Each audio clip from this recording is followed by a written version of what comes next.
this is CS50, and this is lecture 10. Welcome to those parents among you. Today, for those tuning in online, is freshman family weekend, so we have quite a few guests with us. And we thought we would begin today, in fact, by perhaps putting everyone at ease, since I know this is perhaps the first time in a while that you've been back to college. Maybe this is your first class for the fall semester. And so we thought we'd share with you, by proxy, what you might be feeling by way of a short film that CS50's video team put together with a little friend of ours just a few semesters ago.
Well, welcome to Harvard and CS50. So if you'd like to actually return in just a few weeks' time, your children or siblings or friends who are here in the room will be exhibiting their CS50 final projects in just a few weeks' time. This is the so-called CS50 Fair, which is meant to be a campus-wide exhibition of students' final projects. And it's worth noting that, as the students in the class know, 68% of the students in CS50 this year have no prior CS experience. And so what you and they will see on display at the CS50 Fair in a few weeks' time in December is all of their accomplishments. And in fact, the goal of this event really is to delight in what everyone has achieved and glancing at each other's screens and phones to see, with great surprise, what each of our students has pulled off. So you are invited back if you would like for that as well. Now, CS50, of course, is characterized as a class for those less comfortable and those more comfortable and those somewhere in between. And I dare say some of our guests today are perhaps at one end of that spectrum or the other. And so rest assured that what we'll dive into today, the world of databases and SQL with applications to data science and beyond, is new to most everyone in the room as well. So you are in good company, and I dare say 68% or more percent of the parents in the room are perhaps feeling exactly as you are. So if we can now turn our attention back to some things lower level, those students among you will recall that we focused in recent days on Python, this other higher level language via which you can solve problems a bit more readily than you can using, say, something lower level like C. Now, you might have noticed already, if you've dived into problem set 6, as I'm sure you have, that debug 50 only supports C and not Python. So you have relatively fewer tools at your disposal for debugging. But do realize that within the CS50 library for Python is a function like this called eprint, which you might recall if you've used eprintf with C. This is a Python version of the same. And so if you need help debugging your programs, it suffices to write a program in Python, and anywhere you want to see diagnostic output, simply call this eprint function, and it will print the file name and the line number for which you have written that line of code. But let's turn our attention now to things more web-oriented and perhaps something with which you're familiar, Facebook, and the login screen thereof. So there's so many websites out there today where when you visit them, you're prompted to log in, something like this. But you're not prompted to log in every time you click a link on Facebook.com. You're not prompted to log in every minute or every 2 minutes, because indeed the websites, if they required as much, they would degrade into something downright unusable. So instead, these websites remember that you're logged in somehow. So you log in once per day, per week, per year. It varies by website. And then somehow the website remembers that you are Maria or you are Brian and you have already logged into this website. Now, how might that work?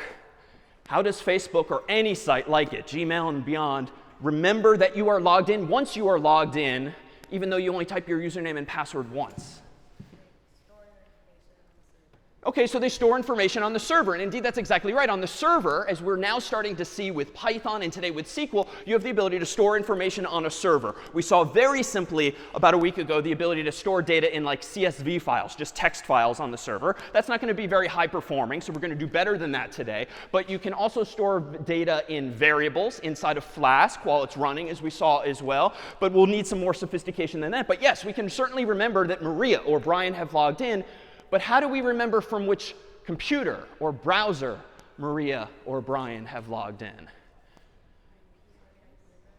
Via the IP address, so that could work. You could just recall that from those little virtual envelopes, which I no longer have today. We've been writing the to address and the from address, the IP address on those envelopes. So you could certainly remember, oh, I saw Brian from 1.2.3.4 and Maria from 4.5.6.7 or whatever the numbers actually are. But that's a problem in like households and frankly even on campuses these days, because of NAT, network address translation, that technique whereby a bunch of us probably in this room right now on our laptops or phones are sharing the same IP address, at least so far as the outside world is concerned. So we could confuse things, and that would be bad, because that means if Brian sort of logs into Facebook and Maria logs into Facebook, suddenly Brian might actually see Maria's profile page or the like. So what else might they be doing? What's that? Cookies. So correct answer, but what in the world does that mean? No. OK, so perfect. So you're in the right place. And most everyone in this room probably, if you use the web frequently, have generally heard about cookies and probably that they're dangerous or bad or some way. Or you've probably Googled how to clear your cookies if you've indeed heard they're a bad thing or something like that.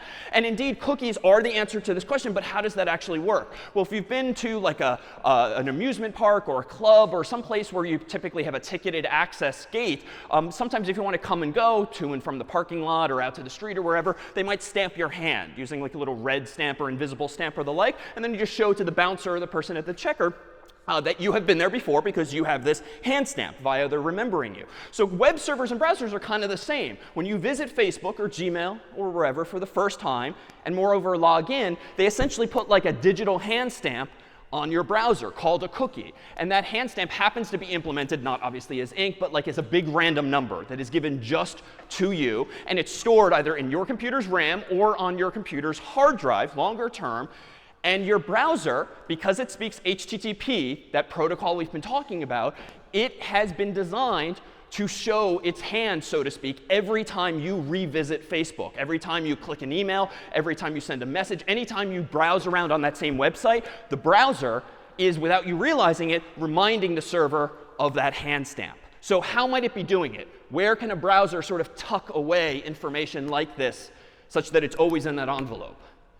Yeah? You can put it like in the list like you did before with the invites or something like that? The invites. So that would be lower level. So OK, I remember now. So that would be not quite there, because we want to make sure that this has nothing to do fundamentally with our application. This has to do with HTTP. So this was invented years ago before there was like a list of registrants for frosh.im. So we can't put it there. Yeah? Does this have something to do with the concept of cache? Concept of a cache. Not here. No. Yeah?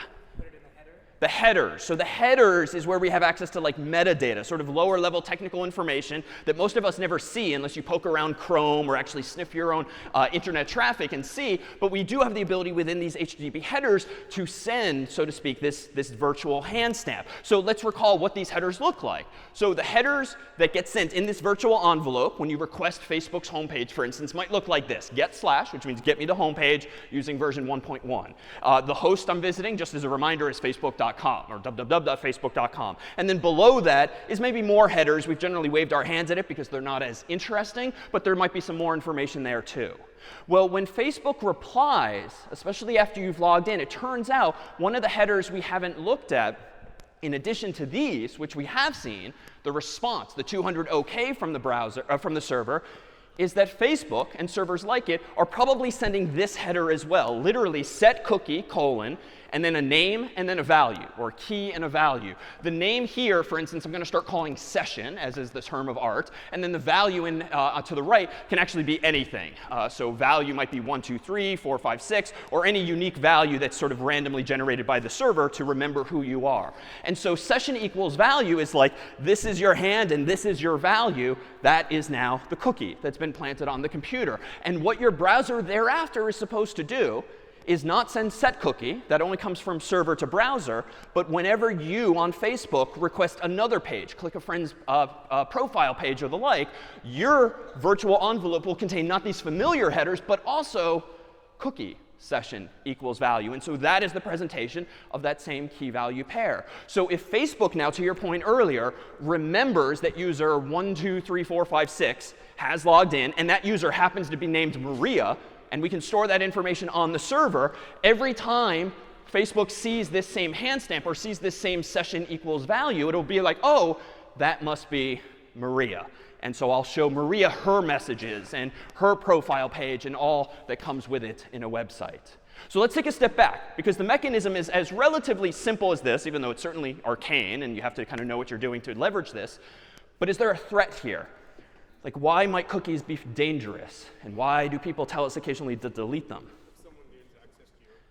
Yeah, if someone gains access to your cookies, you could masquerade as someone else like Maria. And so in the sort of equivalent at a club or a park would be if you kind of do this with someone else's hand and try to say, hey, we're both here, even though one is now backwards, that would be kind of a duplication of the session value. So you probably want to make sure these are encrypted. And what's the easiest way to ensure that the traffic between you and a server is encrypted? Not hashing necessarily.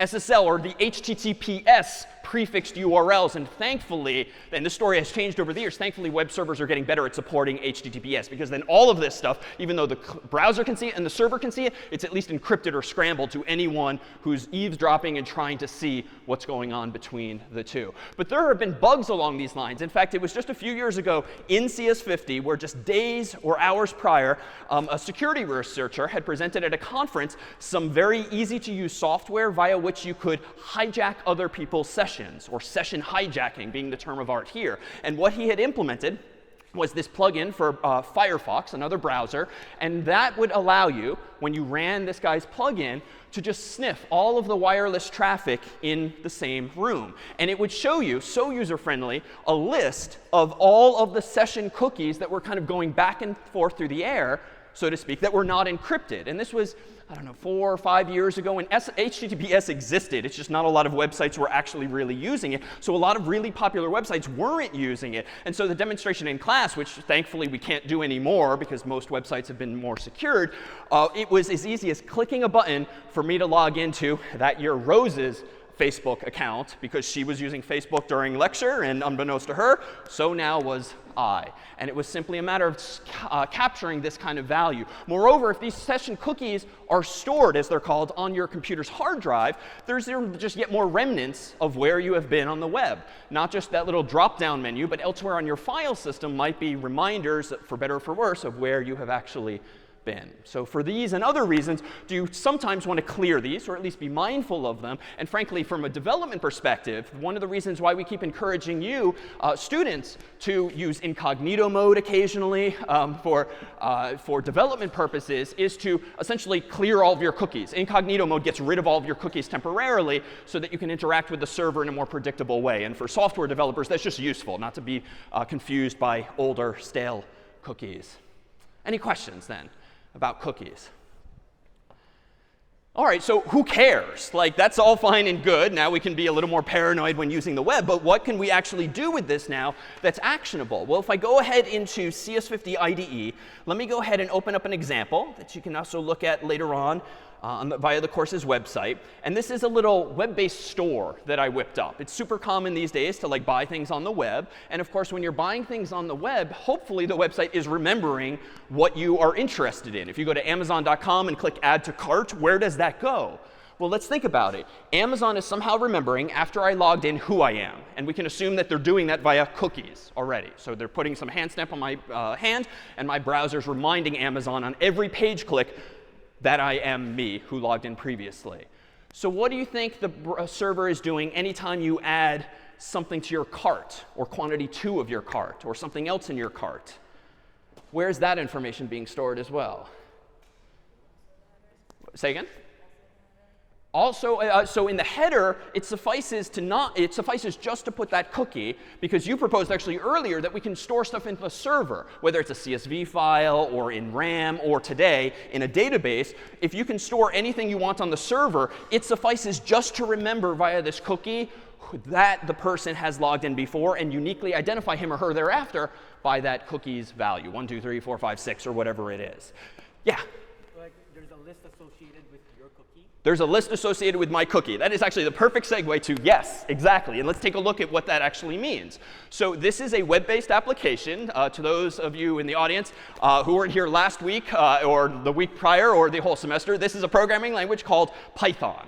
It's the language we've now started using over the past week. And this is using what's called a framework, freely available software that other people wrote called Flask, that make it easier to implement web-based applications or websites. And what we're doing in CS50 now, recall, is not making static websites. We're not talking about web design per se, which tends to be the art of creating static content, very beautiful informational websites, but web programming, whereby we're actually using logic to generate web applications or websites dynamically. And so Python lets us do this. So this, recall, from last week is the magical line that says, give me a Flask-based web application. And with this comes certain features, like the ability to say, hey, Flask, define a route for slash. That means anytime the user visits slash, the default page on a website, return what file, just to be clear? Index.html. And then we looked last week at where those index.html files are and that they are templates and so forth. But this simply means render index.html. So recall that I can run this web app as follows. If I go into the store directory and type Flask run, I have now turned on a web server, so to speak, in the cloud. And it's literally telling me what URL to visit. So I'm going to go ahead and click on this and click open. And we see a super simple store. Let me zoom in. It's really ugly. Haven't used any CSS. This is indeed not web design. This is all functional today. And you'll see, even though the projector's a little cloudy, that there's 3 text fields there. There's a number for foo, a number for bar, and a number for baz, which, if unfamiliar, are just go-to words in computer science when you need to talk about something that doesn't need a specific name. It's like X, Y, and Z in math. So right now, here's a store, a la Amazon.com, that sells 3 things, foo, bar, and baz. And I can buy any number of these things. But what we haven't had yet is the ability, really, to allow a user to interact with a web form and then store that information and change that information. We kind of scratched the surface last time with the CSV file for frosh IMs. But here now, we have the ability to actually store something in a database. So let me go back to the IDE for a moment and focus on exactly that. So first of all, here is how this program works. I'm going to go ahead and buy myself 1 foo, 2 bars, and 3 bazes, whatever those are. I'm going to go ahead and click Purchase. And now I see my shopping cart. And just to be clear, if I hover over the URL, I am now at /cart, preceded by the long URL, which is where I began. So notice what's neat here. I can reload, and it's still the same. I can reload, still the same. I can even close the tab, open a new one, go back to it, and it's still me. Now let's see what's actually going on underneath the hood in terms of code. Well, to see /cart is actually super simple. Just render cart.html. But cart.html, which I wrote before this morning, didn't know in advance, presumably, that I was going to buy 1 foo, 2 bars, and 3 bazes. So it's probably not hard-coded. So there's this other feature of templates in a web application like this one, whereby in addition to telling the computer, show me cart.html, recall that you can pass in values. And I think we did this once last time. So cart is just the name I've given to this concept, like a shopping cart. And I'm going to pass it something called a session. And a session is the term of art that describes whatever it is the server is remembering on that user's behalf per his or her cookie. So the user's browser has the hand stamp, the cookie, 1, 2, 3, 4, 5, 6. The server actually stores the session, which is just going to be a box filled with values, something that has been put into that box before. And so what I have now in my cart.html file is this. Let me go into templates, open up cart.html, and this is going to look especially cryptic, but for those who've seen it before, recall that this just means descend from or inherit from layout.html. That's where like all of the standard HTML is, head and body and all that. Then this says, hey, server, here comes the body of my website. And there's relatively little in there. Here's my big, bold title, cart. And that's why a moment ago we saw exactly that, big, bold, cart. And then over here, notice that I'm using Jinja, that templating language, very lightweight, very Python-like, and you'll get more used to it over time. Notice that we have here a for loop saying for each item in cart, go ahead and do this, colon that, which looks super cryptic. But does anyone recall, perhaps from PSET 6 or last time, like what does this syntax mean with the 2 curly braces on left and right? Variables. Just plug in these values here. And now as an aside, it turns out that these curly braces are actually escaping our data, so to speak, in a way, so that if the user types in kind of dangerous characters at his or her keyboard, this prevents that from becoming a problem, but more on that some other time. And so this is just going to say item, colon, cart bracket item. And this might be new syntax to some. Where have we seen square brackets before? What does that mean in C? Arrays. So in Python, we still have arrays, but they're called lists. But we have another feature too. And you wouldn't know this just by glancing at the syntax. But when you see square brackets next to a word like cart, inside of which is not a number, but it's going to turn out a word. This word is literally going to be foo or bar or baz.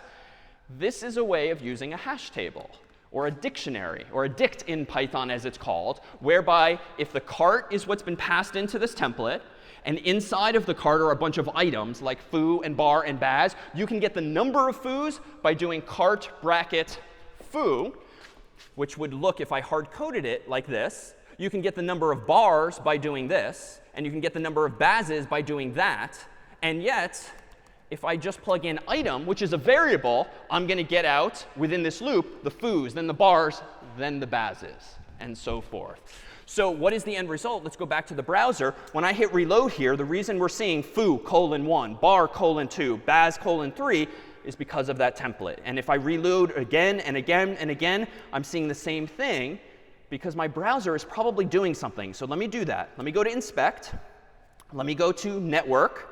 And just for good measure, and you should get into this habit too, click preserve log, because this way if you change pages, the log doesn't go away. You can still poke around what you're seeing. And again, this is my network tab. So I want to look at what Chrome is doing to talk to this web app. I'm going to go ahead now, and I'm going to hold Shift and then click reload. Or if you click and hold, you've probably never noticed this, but if you click and hold on your own reload button in Chrome, you can do a normal reload, which is what all of us do all the time, or a hard reload, or an empty cache and hard reload, which is just a way of saying get rid of all of my cookies, all remnants, and just forcibly reload everything, which is great for software development. So we know what state we're always in. But you can also do that by holding Shift.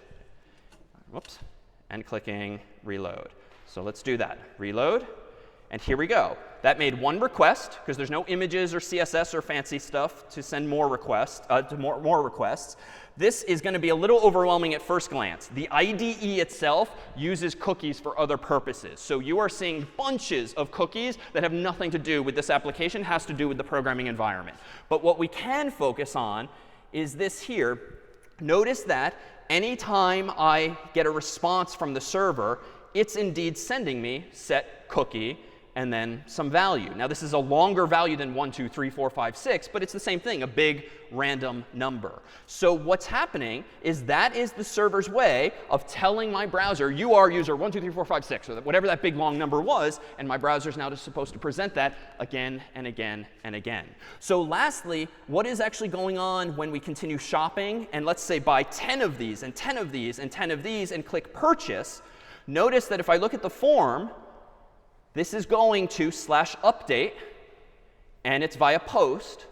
And so if I now go back to the code to see what happens, let me go back into application.py, focus on update. This now is how I'm updating the contents of my server-side cart. I am saying for each item in the form that was submitted, the requests form, go ahead and update session bracket item, which is going to be foo or bar or baz, because that is what was in the form, and store there this request.form.get. So get me the value of that item, whether it's 10 and 10 and 10 or 1 and 2 and 3, whatever the numbers are that the human typed in. And why do you think we put this word int here? Why might that be necessary? Yeah. Yeah, it's simple as that. It's kind of like casting in C. What the user typed in was text. It might look like numbers, like 1, 0 certainly looks like 10, but it's not a number. That's a string that looks like a number. So using int converts it to an actual number so we can do math on it. So long story short, what is it that made this possible? We've not used this before, but you'll have seen this perhaps in pset 6, or rather pset 7's distribution code, which is now on the website. There's a few lines of code that just enable sessions. With those few lines, are we able to tell Flask, hey, Flask, start sending cookies and expecting cookies back so that the programmer can use what is called a session, which I've additionally imported up here. So I've just added some additional functionality. And if you've ever wondered where all this data is going, let me go ahead and stop the server, clear my terminal, and type ls. A moment ago, the only two things in this folder were application.py and templates. Now there's apparently a directory called Flask Sessions. So if you've ever wondered where Amazon stores the contents of your shopping cart, or where Facebook stores Maria or Brian once they've logged in, it's probably in a folder, in a file like this, where these big long strings represent your cookie value, or better yet, it's in a database. And so that's why those are there, because I apparently created 4 cookies by reloading and experimenting a few different times. OK, any questions on what the potential then, or the usage of cookies and sessions are? No. All right, so let's then transition to solving problems a little more powerfully with these things called databases. So here is like a depiction of what we've been doing the past week, and we'll do a little bit more today, and you'll do with problem set 7 as well. We have been talking to having browsers and servers talk to one another using kind of a certain paradigm. And the paradigm is generally called MVC, Model View Controller, though we didn't call it that last week. And MVC means this. You are writing code that is called controller. This is like the logic, the intellectual property, the business logic of your application. Like if user submits form, then add update contents of shopping cart. Any of those kinds of ifs and elses and loops are in what's called your controller code, aka application.py. You might also have views, V in MVC, which specifically are your templates. The idea being that you separate all of the interesting, juicy intellectual part of your program in the controller code, the application.py, and all of the important but kind of aesthetic stuff in your templates directory, aka views. This way, among other things, you, for instance, can implement all of the logic of a website, whereas a friend of yours who's much better at design, certainly than me, can do all of the aesthetic stuff, all of the views in the templates directory. And you can collaborate a lot more effectively. But there's one more letter in MVC. It's Model View Controller. And what we'll focus now on today is the M in MVC. Model is just a generic way of talking about data, like where does the actual data go. So the mental model to have moving forward as you write code, even though the lines are not going to be always as clear as this picture suggests, is anytime you're writing code in application.py, that's probably controller code. Like that's the intellectual workflow of your application. Anytime you're doing HTML or CSS or Jinja, that's the view of your application, the aesthetics, the presentation of information. And anytime you're reading and writing data, long-term or short-term, that's the model. And sometimes the lines will be very blurry, and it could all be in the same file. But those 3 types of operations are the mental model to begin to adopt. So let's get there. You'll recall that in week 0, we introduced this guy, Scratch, in the graphical programming language with which we began the semester. A week later, we introduced C, which had the same ideas and capabilities for the most part, but using a keyboard only instead of graphics and a GUI. Then we transitioned a week ago to Python, a couple weeks ago now, to Python, which is very similar in spirit to C, but as you may recall, with great delight or frustration, you can get so much more work done quickly, for instance, pset 5, using the right language. And so here, too, we begin to use a new tool for the job called SQL, or Structured Query Language, or SQL. This is yet another language, but it's much smaller than Python and C. as we shall see today, but it is a language that you typically use when you want to talk to a database. So based on your familiarity already, what is a database? Even if you've never actually used or programmed with one before. Place where you store data. So a database is a place where you store data, a base where you store data even perhaps. And so that's true. And what does that actually mean? Well, a database, like a web server, is actually a piece of software. We might think of it as this like a physical entity, but a database is technically a database program that is listening for connections, just like a web server or an email server. And anytime it gets requests, it serves up a response. So we have the same client-server relationship that we do with the web itself. Now, the database, hopefully, is better and smarter and faster at storing data than certainly little old me. And it's hopefully better than something like CSV files. Like, recall we used CSVs to store the registrants for Frosh IMs last week. I think it was me and Rob and Maria all at once. What was good about that? What problem did we solve by introducing CSVs with that example?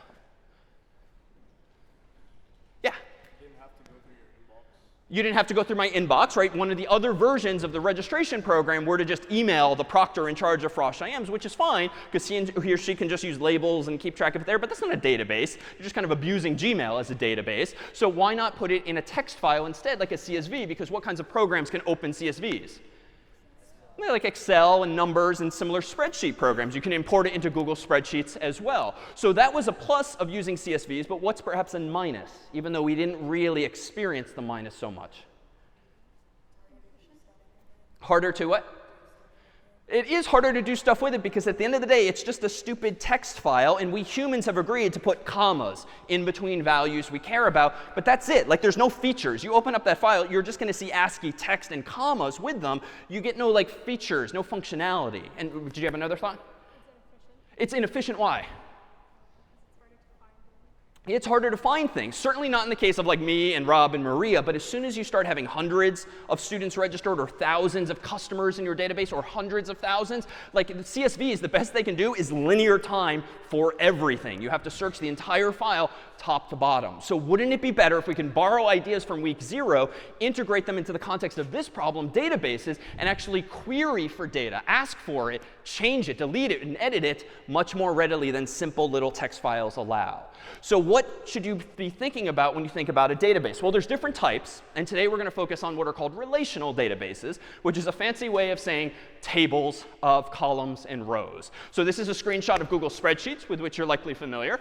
The projector seems to be hiding the fact that there are actually rows and columns here. And instead, we're just seeing a big white box. But there are indeed rows and columns inside of here, as you can see on the screen. And if I use well, this is a screenshot, so I can't even enable rows and columns. So here we have our rows, our columns and rows. So why is this useful? Well, if you've ever stored data for your student group or for your customers or for other applications around the house, you've probably been in the habit of storing things in rows and columns. And what does each column typically represent in a spreadsheet? What kinds of things might it represent? And here's an actual version of Google Spreadsheets. And let me actually highlight this and turn on, because, darker lines. So there's our rows and columns. So when you're using a spreadsheet, maybe from personal experience, like what do you put in the columns? Sorry? Categories of what? Give me a concrete example. So from Frosh IM, the name of the student and the house that they're in and Oh, what a delightful example. So yes, we could say like the student's name and the student's dorm and maybe their email, or if we collected their phone number and bunches of other things. And just to be sort of tidy, we might boldface it, and you can use features like this, which just kind of lock that row there. But these are just GUI features. These are not sort of intellectually that interesting. But what do I typically put in each row thereafter? The first row is kind of special usually, which is why you can kind of lock it off. What do you put in the rows? I'm sorry? Yeah, the actual data. So student's name. So if like David registered from Matthews, you would put his information in there. And then like if Rob registered from Thayer, he'll put his information. Oh, that's not Rob's from Thayer, not Rob from Bowdoin. And then Maria, who, damn it, I asked her this the other day. Where does she live? Great. Matthews, just like me, which is why I should remember it. OK, so we now might have multiple rows in this database, each of which represents an entity, would be the fancy way of describing it, where an entity is like a real world thing or a physical object or whatever it is you care about. So this is how we might format this. And of course, literally, we might format things using Excel or numbers or Google Spreadsheets like format column, which just kind of presents the data in a different way. Maybe it centers it to the left, or aligns it to the left or right. Maybe it removes leading zeros. Maybe it adds dollar signs, percentages. You can kind of present the information in different ways. But for the most part, at the moment, it's just text that I've typed in. But if I want to actually find someone in this spreadsheet, what can I do? Well, I can do Command F and then type in Rob, and there we go. We found Rob. But what did the spreadsheet do? Pretty much looked from top to bottom, looking for ROB, and as soon as it found it, highlighted that row. And if I had thousands of rows or tens of thousands of rows in this spreadsheet, Rob might be all the way at the bottom, at which point it could take longer to actually find all instances of Rob. And in fact, programs like Excel and numbers and even Google Spreadsheet eventually just start to break down. And in fact, I experienced this in grad school myself. I was doing some research where I wanted to be able to analyze data, and it was just convenient to be able to double click on my CSV files, open them in Excel, and look at or search for some of the rows that I cared about. But it turns out that because of the long-running simulations I was doing, I had like over 65,000 rows of data, and Excel just wouldn't do it. I would double click and sorry, this file is too big. Because someone at Microsoft in prior versions of Excel had decided first and foremost, surely no one needs more than 65,000 rows in this product. But specifically, they used a number of bits to represent the row number. If you recall, we tend to deal in multiple of powers of 2 or multiples of 8 specifically. So 8 and 16 and 32 and so forth. Well, 16 bits, 2 to the 16th, is 65,536. And indeed, I must have had 65,537 rows or more. So Excel just kind of wouldn't cooperate. And I would have to use an actual database like Microsoft Access or Oracle, or, as we'll see today, something like SQLite. So as soon as you kind of hit some ceiling with the tool, whereby it's slow to search, or the program just can't open all of the data, or you can't kind of edit information or delete information any better than linearly, it's probably time for an actual database. And one such database is called indeed SQLite. So SQL, structured query language, is the language we're about to see. SQLite is like a very free and very lightweight implementation of this database. And it's lightweight in the sense that you don't need special software licenses. You don't really need to install it. All you have to do is store data in binary format. So up until now in CS50, we've pretty much stored almost everything in ASCII or text format, except for pset4's images. Well, today we're back to storing things in binary format, zeros and ones. But again, we are well past the point of caring what those zeros and ones look like, the patterns thereof. So SQLite is going to handle all of that complexity for us. And it's going to store in one big binary file containing zeros and ones the same kind of information as David and Rob and Maria and others, but much more efficiently. Because one of the things you get from a database is the result of a lot of smart people's effort trying to figure out how can we, on behalf of the world, store data more efficiently? How can we provide users around the world with searching and deletion and editing capabilities more efficiently than he or she could implement themselves? So again, in the spirit of CS50, we sort of are standing on the shoulders of people who've come before us. Now, what is this going to mean in real terms? We're going to use at least one of two tools. There's a tool called PHP Lite-Admin. It happens to be written in another language called PHP, but that's incidental. We're going to use it as a graphical tool with which we can interact with the database program. But there turns out there's also a terminal window version of a management tool called SQLite, or technically SQLite 3, which is just a text-based way of interacting with the database as well. But that's just how we're going to see the database visually in my terminal window or in my browser. At the end of the day, we're going to talk to our database using actual Python code. But before we get there, let's seed ourselves with some of the basic building blocks that we'll have at our disposal with this language. So unlike C and Python, where we've generally focused on the logical controls, conditions and loops and functions and so forth, some of those do exist in SQL. But we're actually going to focus really on just the operations, so to speak, the verbs that SQL supports. So it's a little different mental model to have than C and Python. Specifically, perhaps the most common operations we're going to use when storing data in not a spreadsheet like Google, but rather a binary file like a SQLite file is these 5 operations. We can create tables.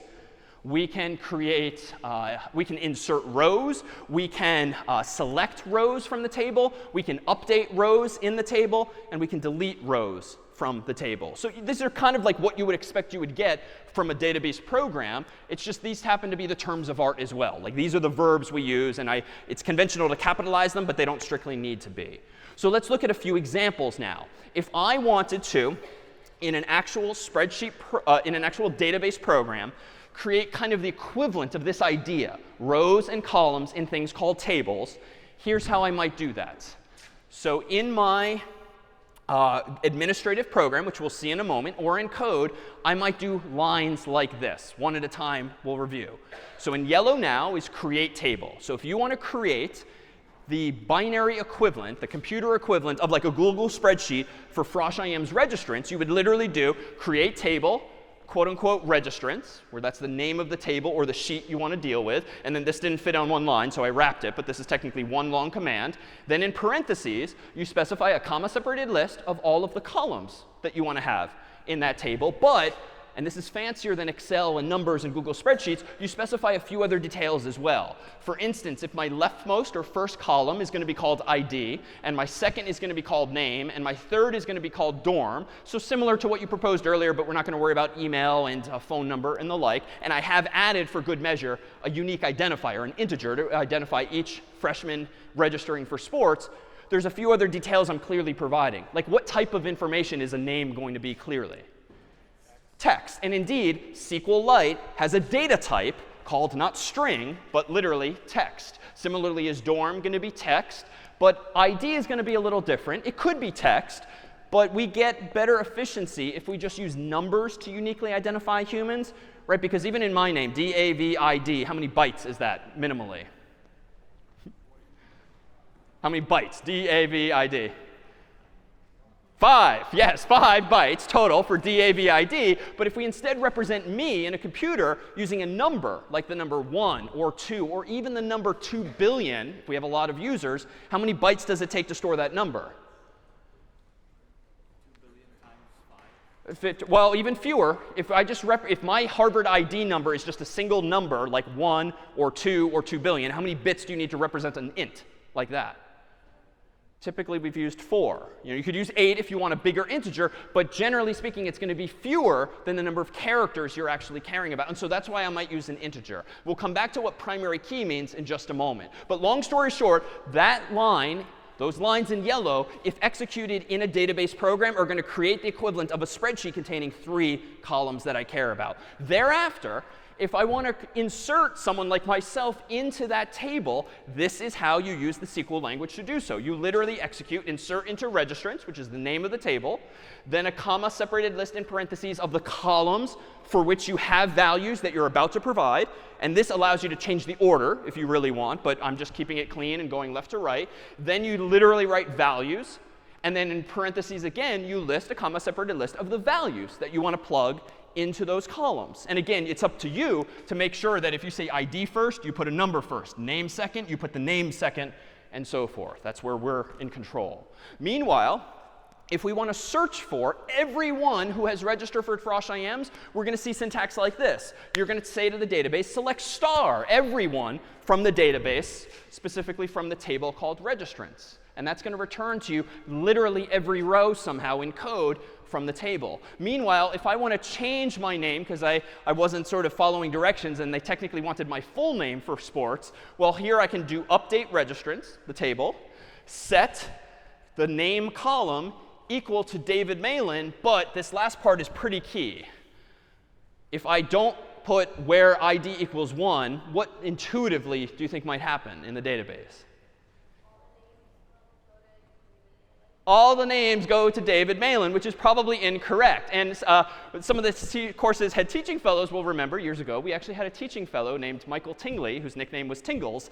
And we accidentally executed a SQL query omitting this condition, this predicate, where we should have said where ID equals Michael Tingley's ID number. Instead, we left this off. And thereafter, we had like 700 Michael Tingles registered in the class until we restored from backup. So it can happen to you as it did to us. Finally, if you want to delete someone, same principles, just different verbs. Delete from the table, that you want to delete from, where you are specifying an actual ID in this case. And actually, just for good measure, though it doesn't strictly matter, let me be consistent and just capitalize that where as well. The reason for the capitalization, just to be clear, is that it kind of helps the human eye to distinguish what is like SQL syntax from words that we humans have invented for our own spreadsheet. And notice a few characteristics as well.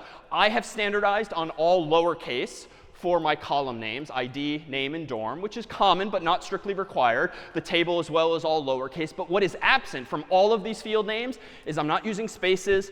I'm not using funky characters like exclamation points, like registrants or anything like that. I'm just kind of keeping it clean with very simple characters. And that's good for portability. It's very commonly the case, and you might have experienced this in the IDE. Anytime you start using spaces or funky characters, computers sometimes get confused because they're not expecting them. So the best practice with things like database design is just avoid those issues altogether and keep things simple. Use underscores instead of spaces if you really want to put something, a gap between two things. Now, meanwhile, there are different data types. There's not terribly many, and the only ones we have to care about for the coming days are these here, one of which is kind of strangely named. But SQLite, the database we are using henceforth, supports text, as we've seen, integers, as we've seen, or aka int. Some of these things have aliases or nicknames. Null is going to be kind of the opposite of having any value. You can actually specify no, there's no value here. Real is going to be what, perhaps? Yeah, like a real number, like a floating point value, as we called it in C and in Python. And then blob is binary large object. So if you actually want to store zeros and ones in some form in your database, you store it as a blob, which isn't super common because there are better ways to store binary data, like in files, but it is possible as well. And it's worth noting that there's kind of sort of some other types, but they're not sort of officially there. SQLite is nice because it's pretty flexible. There are a lot of database programs out there. You've probably heard of some of them, like the ones I rattled off. Microsoft Access, Oracle, MySQL, PostgreSQL, and others. SQLite is just an alternative that's pretty flexible. And so if you try to load data from like another database like Oracle into SQLite, it will actually tolerate unofficial types like date times, which look like years and time, or dates and times, literally. Numeric, which is when you're not sure if it's going to be a floating point number or an integer. The database can figure it out for you, and some others as well. So don't be confused when reading up on SQLite if you see some things that aren't wholly consistent. It's just consistent with that kind of flexibility. And in fact, here's a exhaustive chart of all the things from left that map to the right. So in the right are all of SQLite's official data types, these 5 here. And you might see on the internet in SQL tutorials and like bunches of other types here. The most populars might be like big int, which is a 64-bit integer, which is really big. Varchar, which is a variable number of chars, either fewer or more, depending on the data. And lots of other things as well. So just realize they're out there, but the 5 on the right are the ones we really care about. SQL also has some built-in functions. You can do this in Python code too, as we'll see. But date and date time allow you to get like the current time. So if a user registers for your website and you want to record when he or she registered, you can call functions like this. And the database will just figure it out for you. You don't have to check the computer's own clock. But most importantly, there's going to be some of these decisions. But before we forge ahead with too much more, let me pause for any questions. Yeah?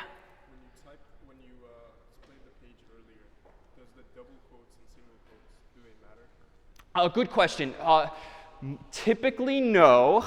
But if you want to be really precise, yes. So I was really precise, and I actually read the documentation this morning to make sure I got all of those quotes right. The rule of thumb, if you're curious, though for the most part this won't matter, and it shouldn't hang us up, is that anytime you are referring to the name of an identifier, as it's called, like a column name or a table name, you use double quotes with SQLite.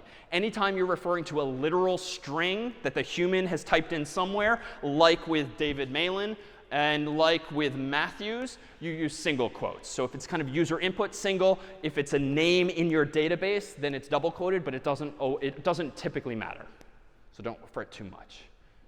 So let's consider then for just a moment where we started this particular conversation. We were trying to create a database or a spreadsheet for Frosh IMs, but we kind of stopped short of the juicy part. Like I typed in some names and some dorms, but I could have started typing emails, which would have hopefully some standard format, something at something dot whatever. And then phone numbers kind of interesting, right? Like how should I store a number? Like if I just want people calling Harvard's main number, is that like 495, was it 5,000? Well, should I store it like this, 10 digits and 2 hyphens? Should I instead store it without the hyphens, just to kind of save space? Should I, to be consistent with international folks, store the country code as well, which now Google is confusing for math? So that's what Harvard's phone number is when you add the numbers together, apparently. How do you store the information? Or better still, what should you expect the users to type in? Like when you visit a website and you are asked for your phone number to buy something or create an account, like in what format are you typically prompted for your number, at least in the US? Yeah. Parentheses around the area code, 3 digit. Yeah, you're often prompted for like an example like this, and then you have to type it in and hit enter, and then it's stored like that. What else have you seen? Probably the other formats too. So which way should you do it? Yes, yes. All of these ways are perfectly reasonable, and any website that forces you to type your data into one format is stupid. Like, it is poorly designed. And this is one of my greatest, well, it's not my greatest pet peeves, but like one of my pet peeves is when a website just completely technologically unnecessarily puts the burden of the human to format the data. Like, I should certainly be able to type my information in like this, or with the +1, or without the parentheses, or with an additional hyphen or the like, because you know what you, the programmer who made the website, can do? You can just use some kind of pattern matching, in the spirit even of pset 6, throw away all of the punctuation, and then store just the digits if you want, or go in and forcibly add the hyphens where you want them, or the parentheses where you want them. The burden does not need to be on the human. And there's actually compelling UX, or user experience reasons for this, beyond me going off kind of on a rant. Like, if you can't copy and paste something into a field, that is a bad user experience. And if you've ever tried to just copy one field into another and the website is disabling that for you, it's not the best practice. Worse yet are websites that don't let you paste your passwords into the forms, because if you store your passwords, as is good practice, in like a password manager, encrypted somehow, it's better to have a really long password and then paste it into the form than memorize a really short password that someone else could guess. So in short, as we move forward with web programming, don't necessarily take as canon like what you see out there, but consider for your own users, like what would be the best way to do this, and how can I, knowing programming, accommodate different styles and expectations as well. But at the end of the day, there's an issue here, because is this phone number now a number, or is it a string or text? So, OK, so I heard a few strings or text. So that's good, because SQLite supports text. So I could specify when I convert this spreadsheet into SQL commands and a SQL database, I could use text. And so that's probably a good thing. What about zip codes, right? Zip codes, at least if we do the first 5 digits in the US, like 02138. Is that a number, or is that text? Text, why? I'm sorry, say again? Yeah, it's more of a category than it is a quantity, certainly. Like, I don't have 0, 1, 2, 3, 8 of things. That is actually just meant to be a unique symbol. And in fact, as a side effect of the spreadsheet trying to be helpful, here's an actual bug or reason to store it as text. I typed in 02138, which is Cambridge, Massachusetts, one of its largest zip codes. And unfortunately, Google just decided, you don't really need that leading 0, do you? And it got rid of it. And so this is because, at least in Google Spreadsheets, my data here, if I go under Format, it's being stored automatically. Google, for better or for worse, often for worse, is inferring that if it looks like a number, it is a number. Therefore, let's throw away the leading zeros, which humans don't need. But if I change it to plain text and now do 02138, now it kind of sticks. And another sort of true story, years ago, I used to use Microsoft Outlook for my email, and then eventually I switched to Gmail. And before I did that, I wanted to copy my contacts, like my address book, from Outlook into Gmail. And so Outlook actually has a feature where you can export a big CSV, literally, from Outlook, and that contains columns of like all your friends' names and numbers and addresses and zip codes. And I foolishly didn't realize that I probably shouldn't open the file first in Excel to look at it, probably instinctively hit Command-S or Control-S just to save it, because that's like a habit. As soon as I did that, Excel presumptuously did what Google just did and dropped all those leading zeros. And to this day, like 10 years later, I'm still finding friends whose addresses are Cambridge, Massachusetts, 2138. for that very reason. So data formats matter. And we actually have a number of decisions to make. And moreover, if we want this database to be highly performing, that is quick, we actually have a few other design decisions. And so let's take our 5-minute break here. And when we come back, we'll actually wrestle with how can you store the data most efficiently so that your web applications are super fast.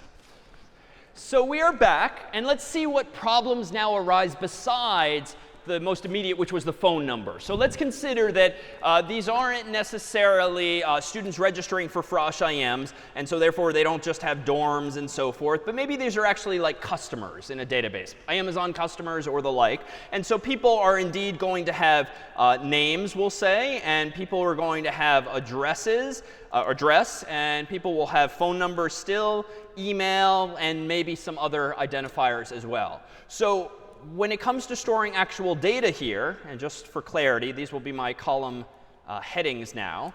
So a special first column. So what's my name here going to be? David Malan?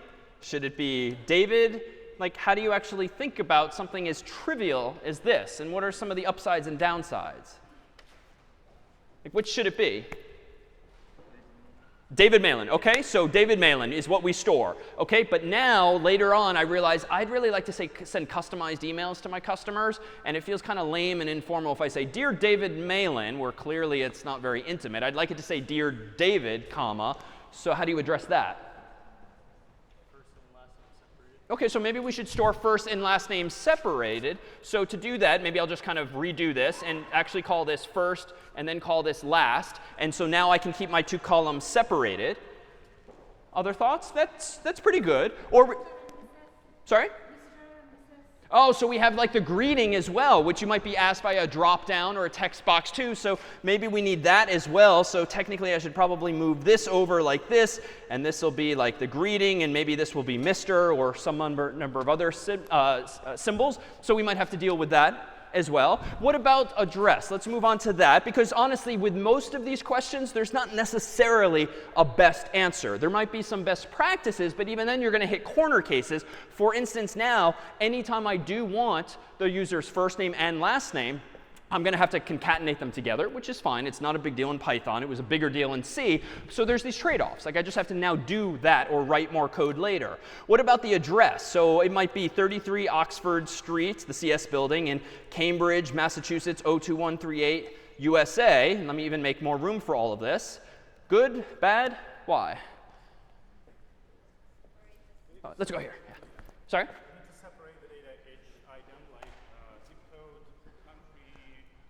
Well, you say you need to separate the data into street and city and country and zip code and state, but why? Because we are not able right now to sort people by country or by street or... Yeah, that's a great example. So if everything's just kind of in this long string, which we humans and the Postmaster General in the US can understand and computers can parse, it's not that easy to just glean what we care about from that whole long string. Like we're going to have to use some kind of heuristics. We're going to have to look for all numbers to get the zip codes. And I can, as you say, not sort everyone who's in Massachusetts or everyone who's in 02138 because like it's not a separate field. And so even mechanically in Google Spreadsheets, I can't sort by anything other than 33 Oxford Street. And I probably don't really care to sort people by their street addresses, which really have no notion of ordering that's interesting. So we probably want to split this up. So maybe this is actually street, and maybe this is actually, let me shrink this to make a little more room now. Maybe this is city, maybe this is state, maybe this is zip, maybe this is now country. And then over here, we have email and phone and so forth. And so now I could do 33 Oxford Street. And then I could do Cambridge, Mass, 02138, USA, Malan at harvard.edu, 617.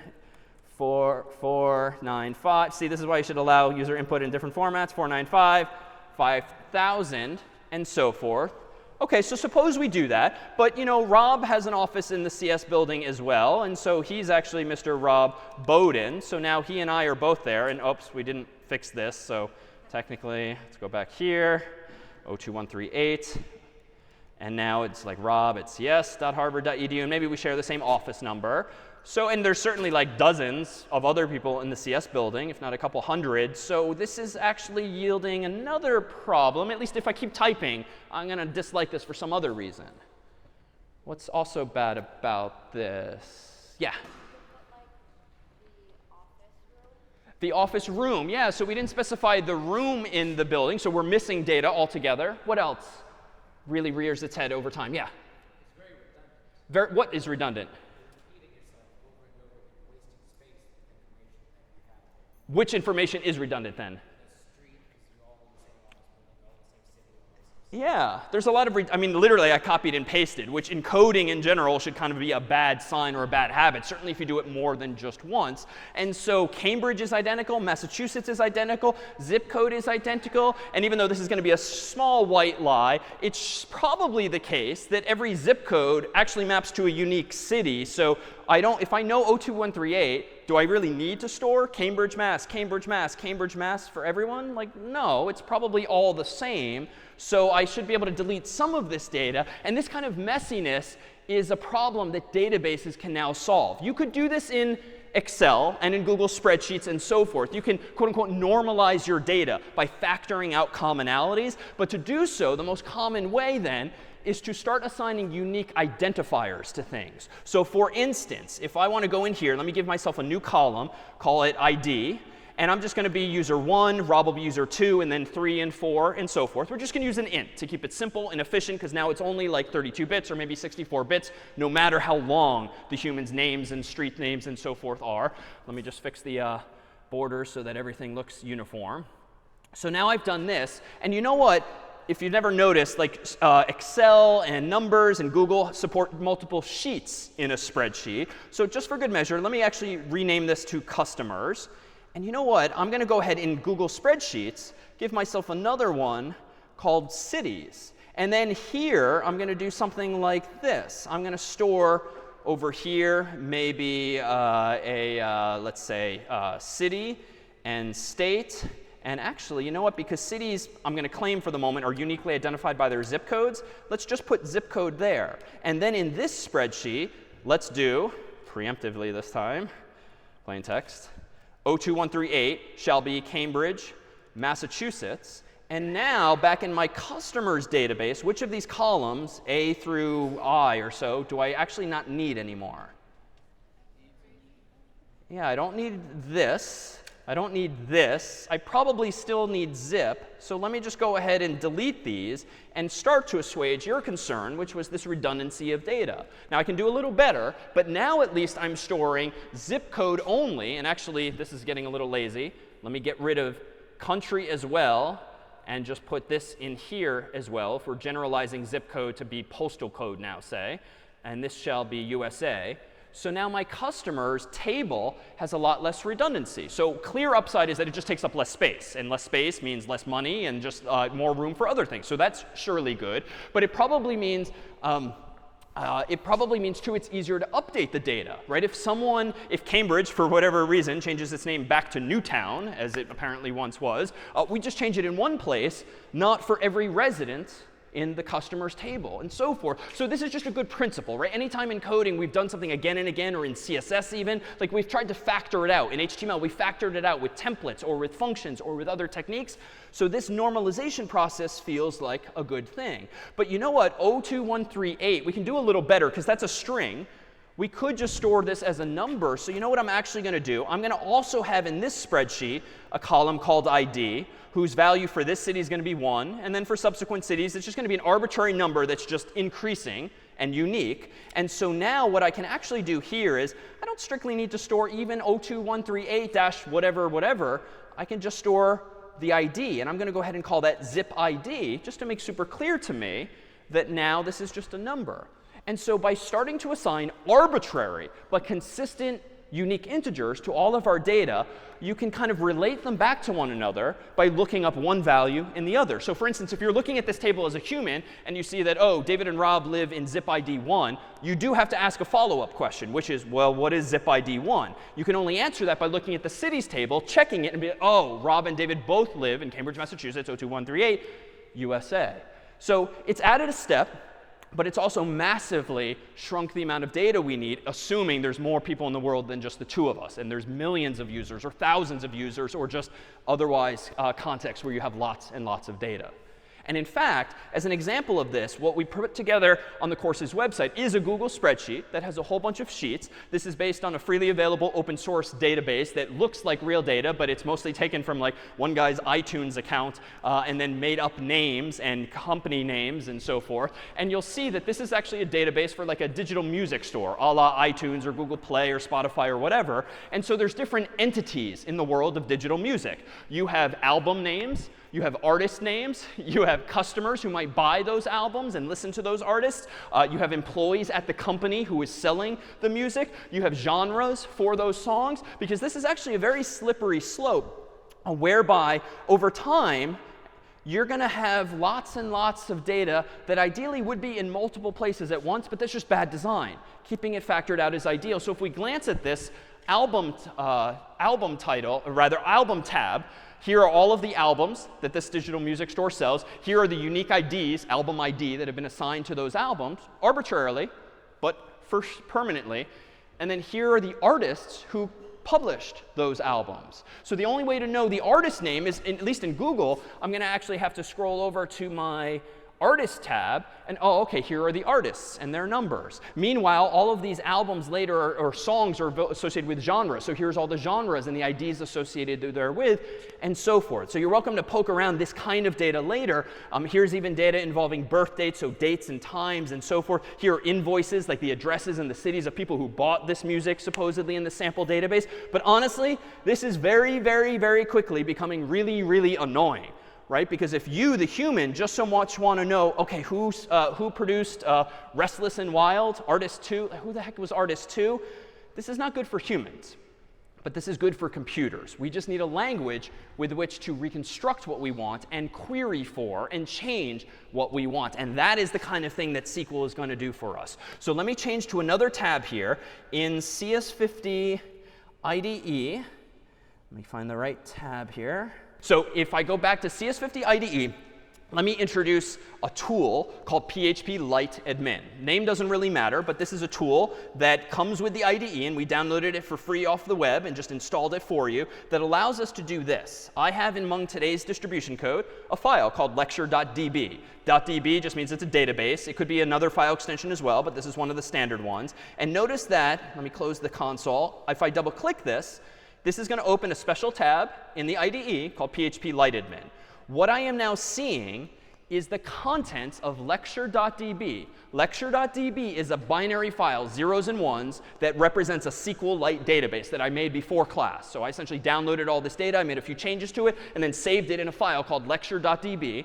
PHP Lite Admin, this GUI here in the tab, is just a way of visualizing for us humans what's in this database. And you can see there's a bunch of tables, I think 11 different tables that I named identically to the Google spreadsheet. So this is the SQLite equivalent of the Google spreadsheet. But notice, just from the links alone, not that this is very good design, the overwhelming amount of functionality that I now get. I have the ability, apparently already, to browse the data, search the data, insert, export the data, empty the data, and so forth, that we just get from a database. And we'll see how to do that in just a moment. If I go ahead and click on album, I'm going to see the same data as before within this graphical tool. But again, I just have some handy functionality. I have the ability to edit each of these albums, delete them, but I can also see the artist ID. Now, this isn't all that useful, but let me go ahead and do this. Let me go ahead and go to the SQL tab, and this is where this tool is actually handy. PHP Lite Admin is not something you put on your resume. This is just like a tool we will use to help visualize what's inside of our database and to try out queries before we actually write them into code. I recall from before that one of the operations that SQL supports is select. So let me try that. Select star from album. And these are the keywords from SQL. This is the name of my table. I could quote it, but it's not strictly necessary to, so I'm not going to bother here. And if I go ahead now and zoom out, whoops, and click Go, this is going to select for me all of the albums in the album table. Now, this is not all that interesting, because just a moment ago, I just clicked on the word album, and I showed you all of the albums. But suppose I don't care about the album ID. I don't care about the artist ID at the moment. Well, let me go to SQL tab again and do select star from album. But instead of star, which was the wild card, what might I want to select instead? Just the name of the album? So let me do that. Select, it was called title. Title from album, click Go, and now I get back a set of rows, a result set, as it's called, of just the titles. Now, again, I'm not programming. I'm not using this data. But this is the language, the way I can express myself in the SQL language to get back only the data I care about. And you know what? Let me go ahead and do this now. And this is where it gets more powerful. If I go back to selecting all the data, there's the artist ID. All right, how do I get the artist ID? Well, let me go to artist. And there's that same data, artist ID and all of the names. But here's where SQL gets powerful. I can now take one table, one of whose columns is these numbers, take another table, one of whose column is these numbers as well, and I can kind of join them cleverly by lining up the numbers that are identical in both. The syntax is a little funky at first, but let's try this. Select star from album, join artist. I want to join the two, but now I have to tell the database what two columns to join. It just looks like numbers, but I have to tell the database which columns should line up. So artist on album.artistID equals artist.artistID. So this is just a predicate or a condition at the end, but you can kind of read it intuitively. Select everything from the result of joining album and artist, provided you join them on album.artistID, which is the artist ID column in the album table, on the artist ID column in the artist table. So that's kind of doing this digital equivalent. And so now if I go ahead and click Go, amazing. Like now I get back all of the data reconstructed in a way that's useful, because now every row contains the album ID and the artist ID, but more importantly, the title of the song and the name of the artist. And I now have the ability to query for the data I want without inefficiently storing all of this together. And I can actually store, join on yet more tables in here too. You'll notice that playlist, for instance, is one of the tables in here because this digital music store supports the ability to make playlists. And here we have playlist IDs, which map to playlist names. But how do you associate songs with a playlist? Well, if a playlist just has a name and an ID, you need some way of associating songs with a playlist by way of these IDs. So we actually need kind of a many-to-many relationship, so to speak. And that's what a database person would say. If you want multiple people, playlists, to all be able to have different songs, but maybe overlapping songs, so that you can't dedicate one song to one person, you want a many-to-many relationship. And so if we look at playlist track, notice this column is crazy. This column, or rather this table, has just playlist ID, track ID, whereby track ID maps to one of the rows in the track table. Playlist ID maps to one of the rows in the playlist table. And by using this table and joining with multiple tables, we can map playlist, which is just names of playlists and IDs, to tracks, which is names of songs on certain albums. And with the right join commands, I can actually reconstruct all of the data I care about, and then in one breath get all of the data back and let the database figure out how to find all of those people and all of those songs and all of those playlists efficiently. A CSV, you would have to read every darn file top to bottom and then figure it all out yourself. But there's some key design decisions to be made. I mentioned earlier not just these data types that SQL supports, but also the constraints pictured here. So these are a few new terms that we now need as ingredients to designing a good database. And we've seen one of these before, primary key. It turns out that any time in one of these tables, we have defined for ourselves an arbitrary but a unique number, generally in the left-hand column, just by convention, called ID or called artist ID or album ID, whatever you call it, that we've declared typically as a primary key. This is a way of telling the database, when you design the database, give me a table with an ID column that is meant to be the primary key. That is, database, I promise to you that this column will always be unique. Therefore, database, use this in the future. Anytime you want to do something efficient, rely on that column as uniquely identifying rows. Don't use albums or artist names and titles, which can be longer and non-unique. Instead, use that as well. But there's other fields that you might want to flag as being unique, but not your primary key, the number that uniquely identifies. Like in the world of customers, which field that we played with a moment ago might you arguably want to make unique? And this was our own little database here of customers. Which are the candidates for unique values here. And back? No, here. No. Phone. Phone could be unique, certainly in the world of mobile phones, but some people still have landlines that might get a little messy. So maybe, maybe not. What else? Names maybe, but if you Google yourself, odds are there's many people in the world with your same name, and you don't want to have one of you only buying things from the store. Yeah. What's that? Email, probably more likely. Now, we can probably think of some family members even who are maybe sharing an email address at home, which complicates even that scenario. But maybe, if you do at least want to mandate that email addresses be the same, I'd probably go with email over name, which is going to collide with multiple people. Then maybe we could specify, yes, email address for our customers must be unique because maybe they're using it to log in. Right? If you're using email as a login name, it better be unique so that there can't be two people with different passwords but the same username or email address. But an email address is kind of long. Malan at harvard.edu, Rob at cs.harvard. Like, that's more bytes than an integer. So long story short, it might make good sense to uniquely identify your users at the end of the day with just an ID, a numeric ID, the primary key. But one of the features you get from a database is you can tell the database, hey, database, make this other column also unique and make sure that I or my colleagues can never accidentally insert data into the database that is duplicated. The database will defend against that for you. You don't need ifs and else ifs in your own code. You can let the database do that for you. Index, meanwhile, is really powerful. You can specify by the keyword index, hey, database, this column is important to me. I am going to want to do searches on this column. I'm going to want to look up people by this column. Therefore, please go ahead and index it by using your sort of secret sauce, using fancy data structures and solid algorithms to actually find data efficiently. And here again is where we're standing on the shoulders of others. Other computer scientists have figured out really good algorithms and data structures, usually involving trees, which we did discuss a few weeks back, that allow you to find data generally in logarithmic time, not linear time. And so simply by using this keyword index, we'll see, you can tell the database, use those years of knowledge to actually find data for little old me more quickly. Not null, you can specify, don't let null end up in this column. I must have a user's name. I must have their phone number. It cannot be blank.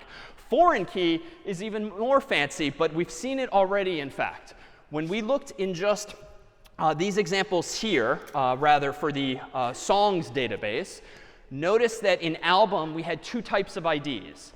We had album ID in the album table, associated with titles, and then each of these albums was associated with an artist ID. And we've got two keywords here to apply. I claim that this is the primary key for this table because it just uniquely identifies the albums. Why is that the primary? Well, the table itself, the spreadsheet, is called album. This is the unique ID that's primarily responsible for identifying rows. That key over there is not primary because there can only be one, so it's called a foreign key. But it's foreign in what sense? Say again? To the album. It's related to the album in that it's the artist, but it's foreign in what way? It's in a different file or in a different table. So it is a primary key in another table, which is what makes it foreign if we mention it in this table. Right? Strictly speaking, this column doesn't need to be here. I could just go ahead and forget about all of the values in this highlighted column. But once I add it, that allows me to link it primarily to another table because in this context, it's just called foreign key. So that's it for the vocabulary there. So what does this actually all mean? Let me go ahead now into PHP Lightadmin, which is, again, just our web-based tool for manipulating data. And let me go ahead actually and do this. Let me go ahead and close this version of PHP Lightadmin. Let me go back over to my file browser, and let me open up a terminal window for just a moment. And I'm actually going to go ahead and do this. If I want to create a new file in Linux, the operating system we're using, you can actually do this pretty easily by just touching the file, even if it doesn't exist. So touch customers.db, and now notice it left, customers.db exists. It's just an empty file. I can now, wonderfully, double-click that and begin interacting with it as though it's a database. There's no zeros and ones in it yet until I start manipulating it, and that's why it says no tables in database. It's just an empty file. So let's create an actual table in this database akin to what I was doing in Excel or in Google Spreadsheets. So here is where, in this user interface, I can create a new table on database customers. So let me go ahead and call this my users table, well, we're just going to call it Yeah, users is good. And number of fields, let's just do 4 this time. And now I'm going to go ahead and click Go. And this is, again, what you get from PHP Lite-admin. It's just a nice user-friendly interface for like answering questions. So what columns do I want in this table? Well, the first one is going to be the customer's name. Or maybe it should be first name. So like first underscore name or F name or whatever you want to call it. I'll just call it first. What should the data type be? Yeah, text. And then last name should be text. And actually, I'm getting ahead of myself. I don't want to uniquely identify users by their names. What did we decide? ID. Yeah, ID. So just to be kind of tidy, I'm going to put it first. It doesn't strictly matter, but it's just kind of the norm. So I could call this ID, as would be a norm. You could call it user ID, which might be another norm, so long as you're consistent is what's important. This should be not text, but integer. And notice these other features. I can tell the database, this is my primary key. And now no other field should be primary. I can tell the database, you know what, you deal with auto-incrementing this. I don't want to keep track of who is what number. The database can assign an auto-incremented ID. So 1 becomes 2, becomes 3 over time. Not null is a given, because if it's a primary key, it can't be blank.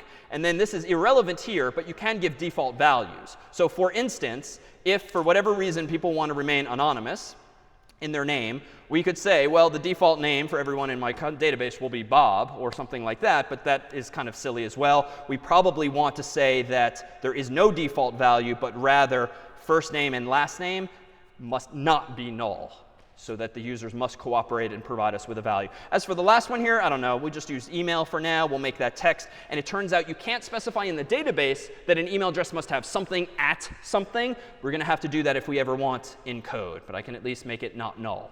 Now notice what happens. Even though this is a GUI, graphical user interface, when I click Create now, I'm told this: table users has been created. But what's nice about PHP Lite-admin, which is largely why we use it, is it's a good teaching tool too. This is what PHP Lite-admin just executed in order to create this table. So it's a way of kind of learning SQL as you go by just clicking in a user-friendly way, and then seeing immediately feedback as to what command you could have just typed manually in order to create that same table. And it's wrapping because it's a little long, and it's not nicely indented. But here we have something very reminiscent of what I put on the board earlier. We have an ID field that's an integer, that's a primary key. And by the way, it should also be auto-incremented. That's a new feature, but it cannot be null. Over here, first name is text, must not be null. Last should not be an integer. That's a screw up. So I should have made that text. So that's flawed at the moment. And then email all the way over here is text, not null. So what does this actually mean? Well, let me show you one other way before we use this in actual code as to how else I could be interacting with this database. If I open up a terminal and I go ahead and type this now, SQLite 3, which is the third version of the program, I'm going to make this my alternative database and hit Enter. This is not as user-friendly. Like, I have to know what I type, or it seems I can type help to get some help. And these are all of the commands I can type at the command line. It's not all that user-friendly. But I do know this. Once I know SQL, I can just interact with this with SQL commands. And I'm going to go ahead and fix this in my alternative database. I did not mean to say integer. So let me make that text. I'm going to put a semicolon at the end, which is typically needed, though it's not always needed. So let me go ahead and hit Enter now. Nothing seems to happen. But in SQLite, if I type schema, schema is like my database design. Dot schema means show me my database. And any command that starts with a dot is SQLite specific. It is not SQL. It's not part of the language. It's just a local command. Oh, that's kind of cool. It just spits back out what it is my tables look like. I can see this in another way. Let me go ahead and close this for just a moment. And notice that in today's files on the website, I have lecture.db, which was the music database that we opened up earlier. Let me look at that. SQLite 3, lecture.db. Let me do .schema. Oh, that is all of the data inside of this database redisplayed to me as text. So I can kind of back it up if I want or do other things. But let's just skim it for something interesting. Let me go to the top. And here we have nicely formatted. These are the commands that the people who wrote this database online, from whom we downloaded it, essentially made. Create table, album. The square brackets are optional, but they just are alternatives to quotes. One of the fields will be called album ID, title, artist ID. We've seen those things before. One is an integer, one is text, another is integer. And then we'd see these features here, which we didn't see earlier, and I'm going to wave my hand at them for now. But there is a way to tell the database that there's indeed a foreign key. So you can say, in this table, there's a number that refers to another table, and you can let the database make sure that you can never add an artist ID that doesn't map to an actual artist. So you can't just insert artist number 123 if artist number 123 doesn't even exist. So again, another feature you get from the database. And for pset7, we're just going to scratch the surface of some of these. But again, this is one of the reasons that you sort of graduate from text files and you graduate from RAM and start using full-fledged database software like SQLite or Oracle or other such tools. So let me pause to see if there's any questions before we dive into Python. All right, so let's now actually use this in code. The value of seeing, hopefully, SQLite 3 and in seeing PHP Lite-admin is just so that you have tools with which you can create your databases and actually see what's inside of them without having to write code to do both, which just makes it very hard and annoying to get started. So PHP Lite-admin is what you'll use for problem set 7, and we'll end with a look at that in a bit. But it's just a way of administering your database. It's not actually the intellectually juicy part. For that, we're going to need some actual Python code. So for that, let me go ahead and open up my console again. Let me get some tabs open here. And let me go into, let's say, lecture 0 folder from today. And this is not online now, but soon will be. Let me open up application.py and see what this app is. Super simple.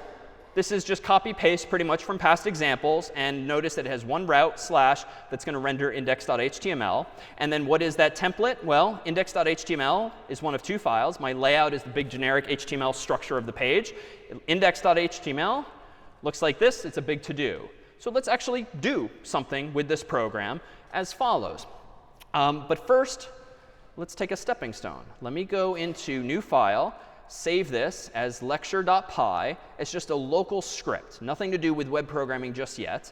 And let me go ahead and do this. First, for those in the room who've never seen Python before, today, Python lecture.py, that is a program written in Python. If you're underwhelmed, that's deliberate at this point. It's a one-line program. But now we can do something so much more powerful. Let me go ahead and essentially do this. In pseudocode, query database for all albums. For each album in database,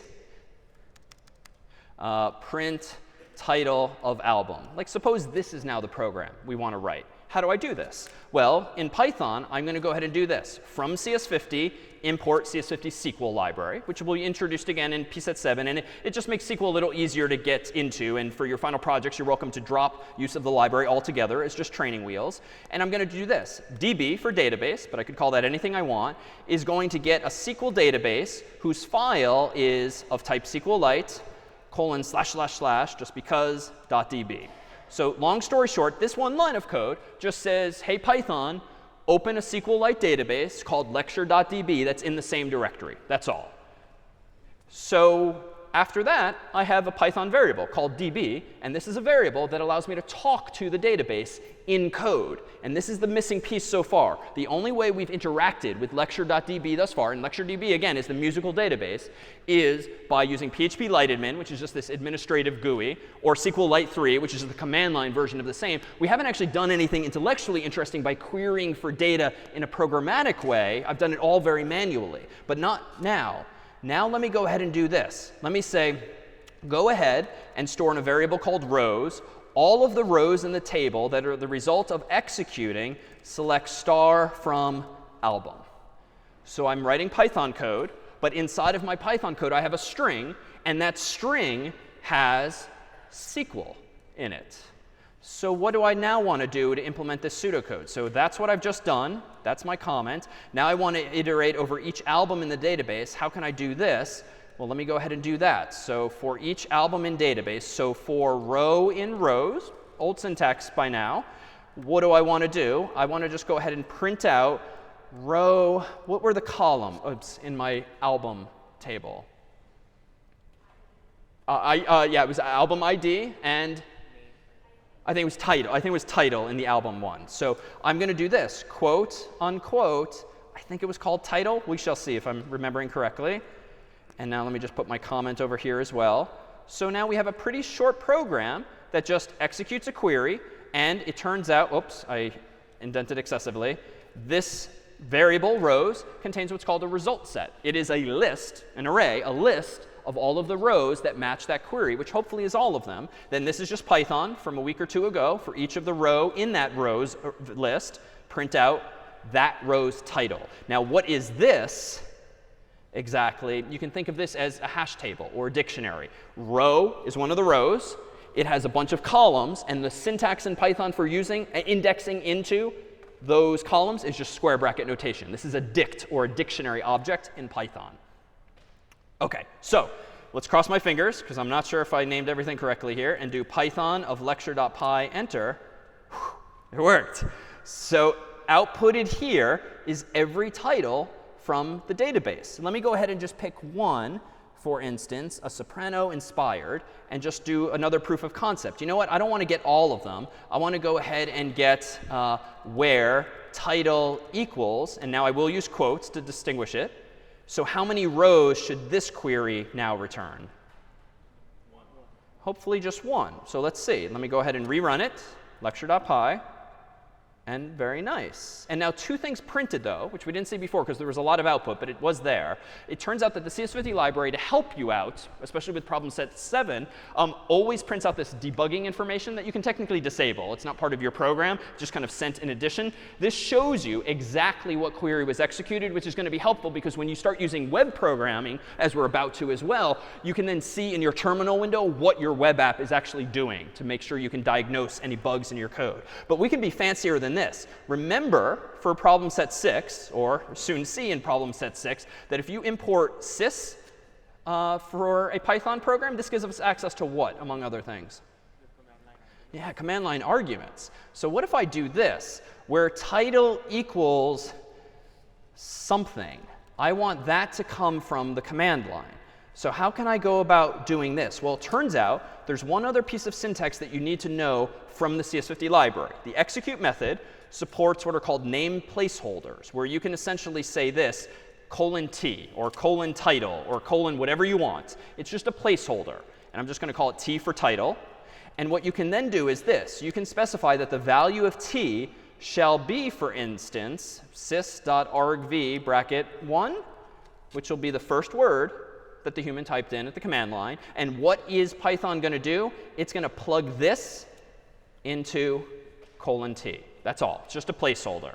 And just as an aside, we've seen this before. Let me delete this for just a moment. As of like 2 minutes ago, the way you might have done this is like this, with a so-called f string or format string. Just plug it in. This is dangerous for reasons we'll see in just a moment. So I'm going to actually do this instead, the colon approach, and let the CS50 library actually scrub or sanitize my data so that the user can't accidentally trick me into like deleting all of my data.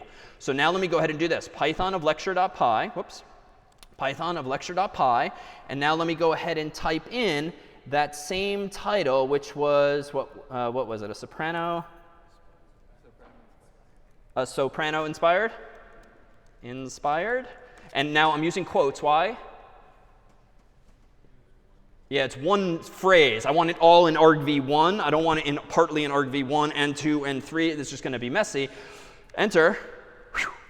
It actually worked. So now I've written an interactive program that takes user input at the command line, plugs it into the SQL string, and actually allows me to get the data that I care about. Now, why did I do this? As a quick aside, if you do it this way, which would have been our technique as of, again, like minutes ago before seeing this, this technique, and actually now I need to quote it inside the SQL string. The library otherwise does that for me.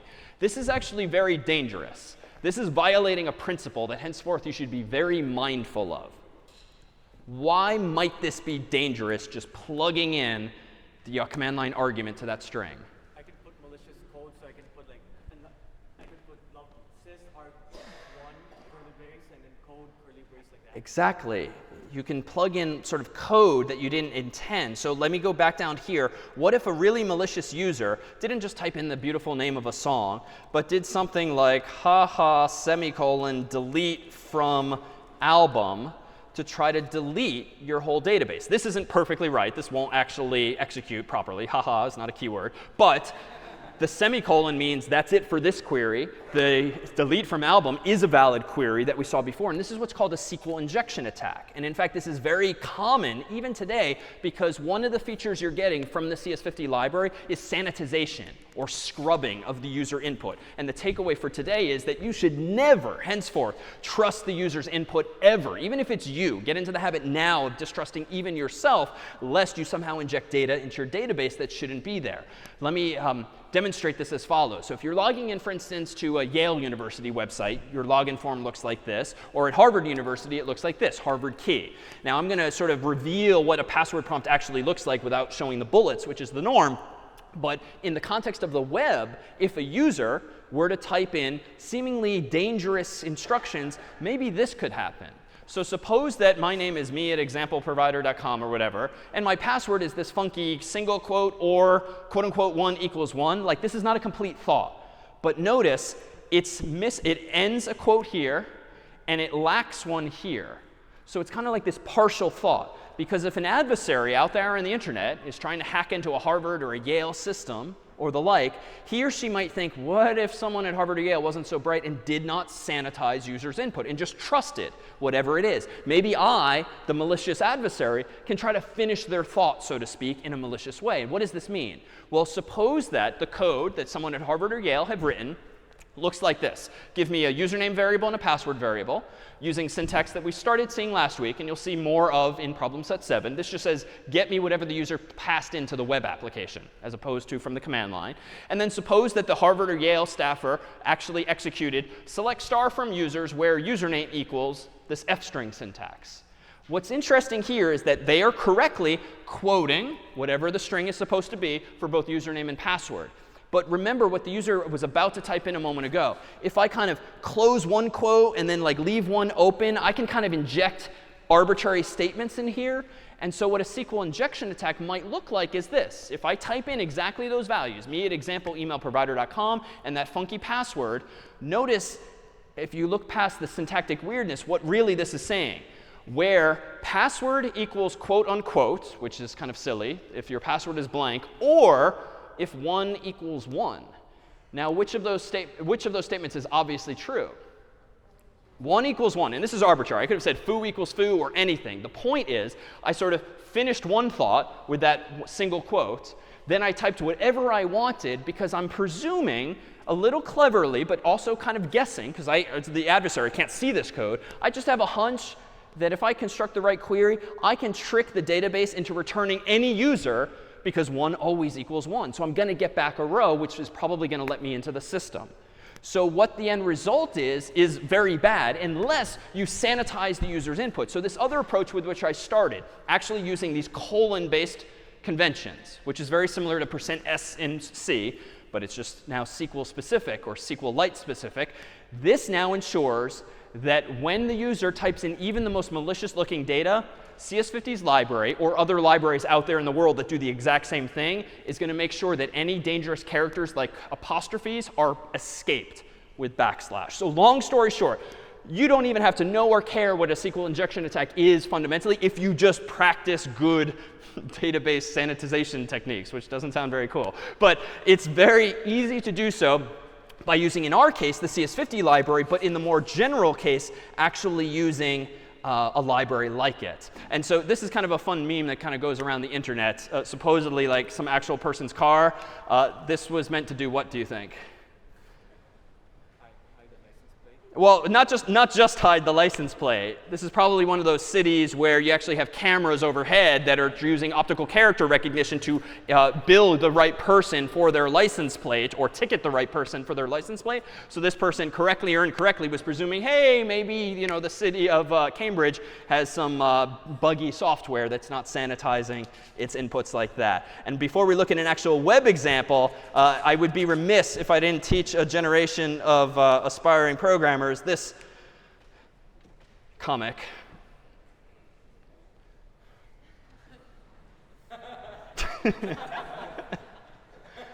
So henceforth, if you ever hear about little Bobby tables, this is what CS people are actually referring to.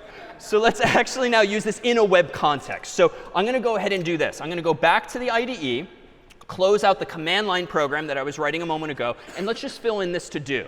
Let me go ahead and go back to application.py, which doesn't do much of anything just yet, but I'm going to go ahead here and do the following. I am going to initialize my database. So this gives SQL of SQLite / lecture.db, so just like before. And then in my index route, I'm going to do something like this. Rows gets db.execute, which is the only method in there that you need to know. Select star from album, and that's going to get me all of them. And now I'm going to pass to this template all of the rows. And I'm going to call it albums, and I'm going to pass in all the rows. And this is a way now of handing all of those rows and those titles into my template. If I now go to my template where I have this to do, I can use some Jinja syntax, which honestly is not going to sink in until you start practicing it some more. But I do know from experience it's for album in albums. Now close brace, and then end4 is going to be how we end this in my Jinja template. And in here, I'm going to go ahead and output each time the album's quote unquote title, if I didn't get a syntax error. And so now, let me go ahead into my terminal window and do in my source directory, in my lecture example, flask run, just start the web server, open up the URL. Whoa, so that's kind of a mess, but it kind of looks like all of the titles probably. Let me clean this up. And here's where HTML now becomes really useful. In HTML, what's the tag for like an unordered list, bulleted list? Yeah, UL for unordered list. So let me go ahead and make an unordered list tag there, but close it after this loop. Let me go ahead and nicely indent everything. And now inside of the loop, let me go ahead and output a list item recall from a few weeks back. And now it still looks super cryptic, but what is the logic saying? Within the body block of my page, go ahead and start an unordered list, iterate over each of the albums, and then output its title inside of a list item. So if I go back here and reload, what should I see? A whole list of those album titles. Moreover, I can do a little bit better. Let me go ahead back now here and do something like this. Let me go ahead and say q equals request.args.getQ. And Q is, again, what Google uses for its queries, but I could call this anything I want. Let me now go ahead and pass in the following, where title equals :Q, and then let me pass in Q equals Q. This feels a little silly, but just think about what it's doing. I want to substitute for :Q the actual value of Q. And maybe I can be more explicit here. If I call this query, what I'm really doing here is passing that in to there. So now that I've done that, what can I do? This is not a very fancy web application, but suppose I want to search only for, what was it, the Soprano song before, Soprano inspired. Actually, let me search for something simpler. How about just worlds, a la hello world. Let me go to my URL. And remember, if you understand HTTP, we can do $Q, actually /Q equals worlds, and enter. Damn it. Where title equals world, where title equals world. Why did you not come out? Request.args, request. Stand by real quick. Oh, you're doing so well there. All right, let me just reload. Oh, actually, what a good time. None. OK, none is bad. What am I doing wrong? Did I screw up? OK, hang on. Stand by. What a good time to introduce ePrint for just a moment from earlier. Now let me go ahead and reload the page to trigger the load. OK, that's bad. ePrint is not defined from CS50.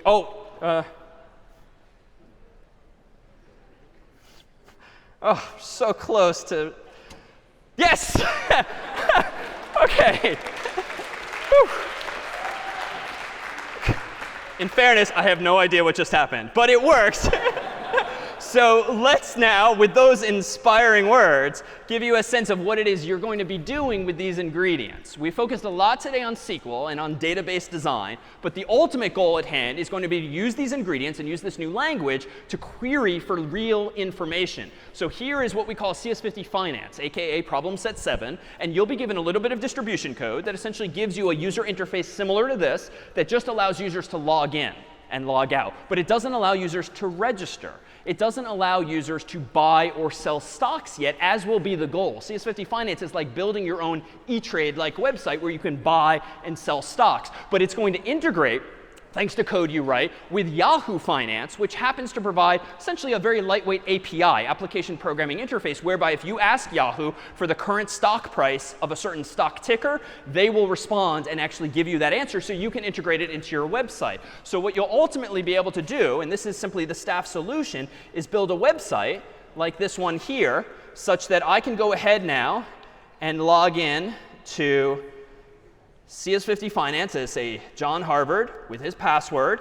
I can then see that by default, all of your customers, wonderfully, for a special deal, are going to get 10,000 virtual dollars. I can go ahead and get a quote for a stock, like Goog is G-O-O-G. Google, as of right now, is just over $1,000. That's great, because I have $10,000. So I'm going to go ahead and buy one share of Goog by typing in its stock ticker symbol and 1, and now actually have 1 share of Alphabet, aka Google, plus some remaining cash. So all of this and more you will implement. Happy to stick around for questions. That is it for today, and thank you so much for today's parents and families for coming.